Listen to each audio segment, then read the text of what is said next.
Hello everyone, my name is Rahul Vashishtha. मेरा नाम राहुल है। तो इस वाले जो वीडियो में है हम जानेंगे कि क्या कारण है जो हमारा इज़राइल है वो क्यों, ये हमारा इज़राइल है और ये हमारा गाज़ा पट्टी है, ये सीरिया है और इसी के जो जस्ट बगल में हमारा इराक और ईरान है। तो इनके बीच में क्यों लड़ाई हो रही है और ये जो करंट वॉर हो रही है क्यों ये वर्ल्ड वॉर में कन्वर्ट हो सकती है। सो बेसिकली इज़राइल को 1947 में यूएन ने क्रिएट किया था। इज़राइल के अंदर जितने भी हमारे लोग हैं वो रहने आए थे, ओके, पारसी लोग बेसिकली। सो ये जो गाज़ा, ये हमारा गाज़ा है, ये हमारा वेस्ट बैंक है, यहाँ पे हमारे गोलन हाइट्स हैं, ये हमारा लेबनन एरिया है। तो ये सारी डिस्प्यूटेड टेरिटरीज़ हैं। सो जो करंट डिस्प्यूट है, आइए हम वो जानते हैं वो कैसे स्टार्ट होता है। सो क्या होता है, अक्टूबर 7, 2023 को, बेसिकली पिछले साल अक्टूबर 7 को एक हमास जो कि मिलिटेंट ऑर्गेनाइजेशन है जो कि हमारी गाज़ा पट्टी में रहती है। हमास कहाँ रह रही है हमारी? हमास जो है वो गाज़ा पट्टी में रहती है, गाज़ा पट्टी में यहाँ पे। और हमास जो है वो ईरान के द्वारा स्पॉन्सर एक इस्लामिक ग्रुप है। क्या है? इस्लामिक ग्रुप है। क्योंकि 1947 से पहले ये जो जितना भी एरिया था यहाँ पे मोस्टली इस्लाम के लोग रहते थे और पैलेस्टीनियन लोग रहते थे। और ये जो यहाँ पे जेरूसलम है वेस्ट बैंक के अंदर, ये तीनों अब्राहिमिक रिलीजन्स का जेनेसिस है, यहीं से बर्थ हुआ है। तो सारी की सारी लड़ाई हमारा जो ये जेरूसलम है जो कि यहाँ पे वेस्ट बैंक के अंदर जेरूसलम एरिया है और गाज़ा पट्टी के अंदर क्या हुआ, जो इन्होंने कॉर्नर कर दिया बेसिकली हमास को। और हमास इज़राइल ने हमारा ईरान ने इसको क्या है, मिलिटेंट, ईरान के बहुत सारे मिलिटेंट ऑर्गेनाइजेशन है, हिजबुल्ला, हाउदीज़, हमास, दीज और आर स्पॉन्सर्ड बाय ईरान के प्रॉक्सी हैं।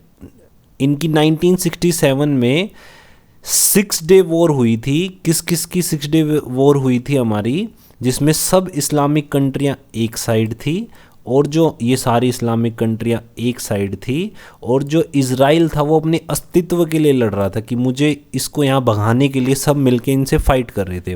तो 6 डे वॉर में इज़राइल विनर आया। इज़राइल ने गाज़ा पट्टी इजिप्ट को दे दी। कहीं ना कहीं इसमें आप ये कह सकते हो कि यहाँ पे हमारे कंट्रोल इज़राइल ने वापस दे दिया, किसको? इजिप्ट को।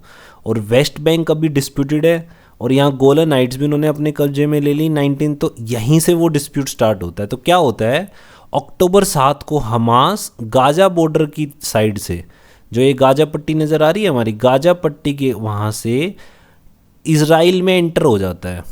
और जैसे ही वो इज़राइल में एंटर होता है, तो अब ये देखो आप मैप देख रहे हो, यहाँ सीरिया है, इराक है, ईरान हमारा बहुत दूर है। ईरान यहाँ बैठा बैठा, कहाँ से इतनी दूर बैठ के वो सीरिया में, इराक में, लेबनन में और ये जो गाज़ा पट्टी, इसमें इन्होंने अपने प्रॉक्सी बहुत सारे छोटी छोटी मिलिटेंट को ये स्पॉन्सर करता है ईरान।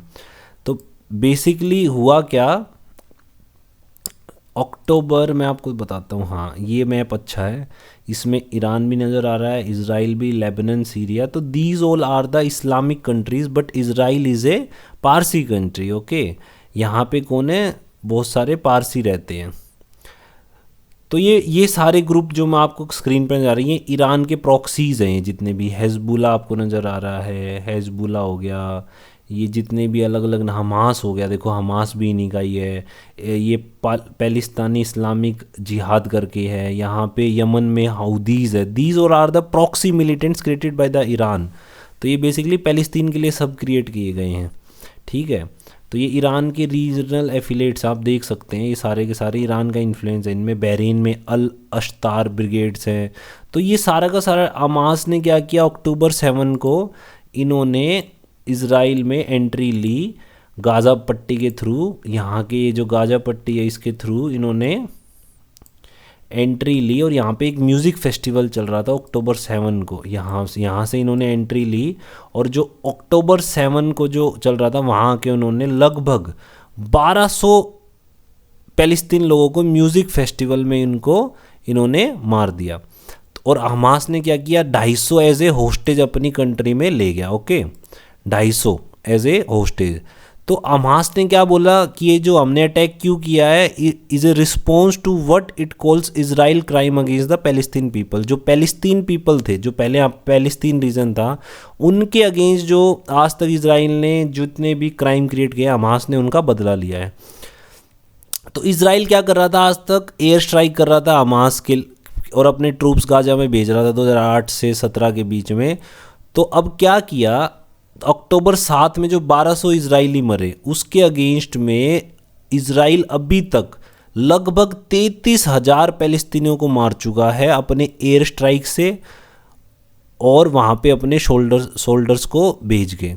और नवंबर के अंदर जो 250 ये होस्टेज हमास लेके गया था, इसमें से 105 होस्टेज रिलीज़ कर दिए गए 240 पैलेस्तीन के बदले। ओके, जो कि इजराइल जेल्स में थे। अभी गाजा पट्टी है क्या, गाजा पट्टी एक 41 किलोमीटर लंबी, मतलब ऐसे लंबी और चौड़ाई में 10 किलोमीटर चौड़ी है, जो कि इजराइल, इजिप्ट और मेडिटेरियन सी के बीच में है। अब ये कब ऑक्यूपाई की गई थी इजिप्ट के द्वारा? Gaza was captured by Israel during 1967, 6 day war हुई थी, मैंने आपको बताया। इजराइल ने फिर 2012 को ये टेरेटरी वापस कर दी और अपने 7,000 सेटलर्स को वापस बुला लिया। West Bank in Gaza are known as the Palestine territory. ये जो वेस्ट बैंक है और गाजा, ये पैलेस्तीन टेरेटरी मानी जाती है। ओके, क्योंकि यहाँ जेरूसलम में एक बहुत बड़ा मॉस्क भी है, यहाँ लसाक मॉस्क करके। और 1948 में Palestine became Israel which was recognized by the UN. मतलब पैलेस्तीन था ये पहले सारा का सारा, ये मतलब जितना भी आपको एरिया नज़र आ रहा है, ये सारा का सारा, ये सारा का सारा पहले पैलेस्तीन था। बट यहाँ पे अपना इजराइल के लोग आए और उनको 1947 में रिकॉग्निशन देगी, और जब से यहाँ ये वाला एरिया डिस्प्यूटेड है पूरा का पूरा, यहाँ पे लड़ाइयाँ चलती रहती है।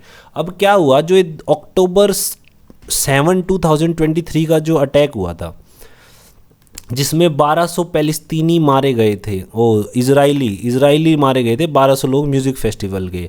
तो इसमें क्या हुआ कि एक जर्नल मोहम्मद रेज़ा जायदी का नाम उछल के आ रहा था। जो इजराइल लोगों को जब पता लगा, तो उन्होंने इसी 2024 अप्रैल 1 को, तो उन्होंने क्या किया, इन्होंने डेमस्कस, जो कि हमारा डेमस्कस रीजन है अपना, ये सीरिया के अंदर, जो ये डेमस्कस रीजन है, यहाँ पे एक एम्बेसी थी ईरान की, उसमें भैया ये जो बंदा है जनरल मोहम्मद रेज़ा जाहिदी, ये इस डेमस्कस रीजन में एम्बेसी ऑफ ईरान के अंदर बैठा हुआ था।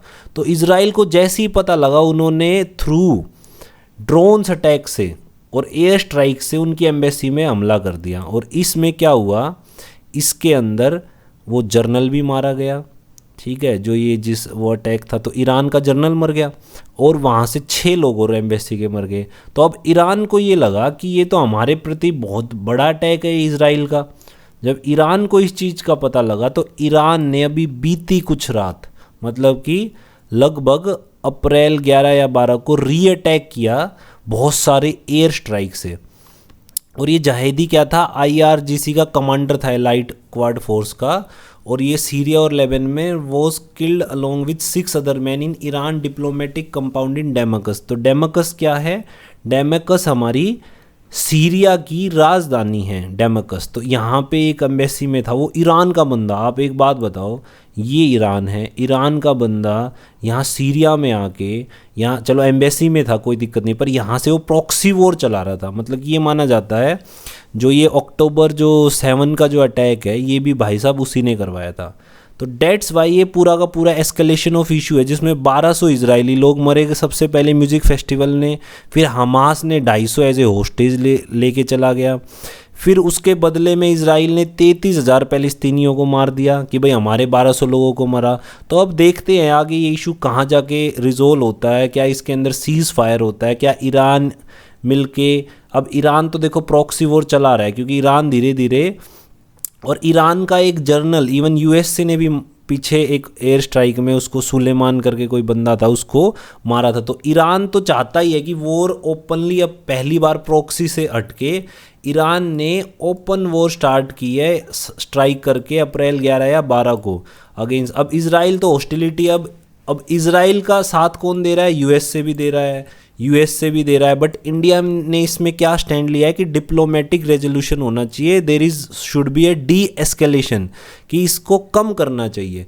तो बेसिकली सारा इशू इतना ही है कि ये सारी की सारी लड़ाई बेसिकली टेरिटरी की भी है, ज़मीन की लड़ाई भी है, और बेसिकली और ये हमारे रिलीजन की भी लड़ाई है। तो सारा का सारा इशू ये है, ये गाजा पट्टी है, इज़राइल है, ये जॉर्डन है, ये दामाकस है, यहाँ पे आपका इराक आ गया, इराक की राजधानी बगदाद है, और यहाँ पे अपना ईरान है।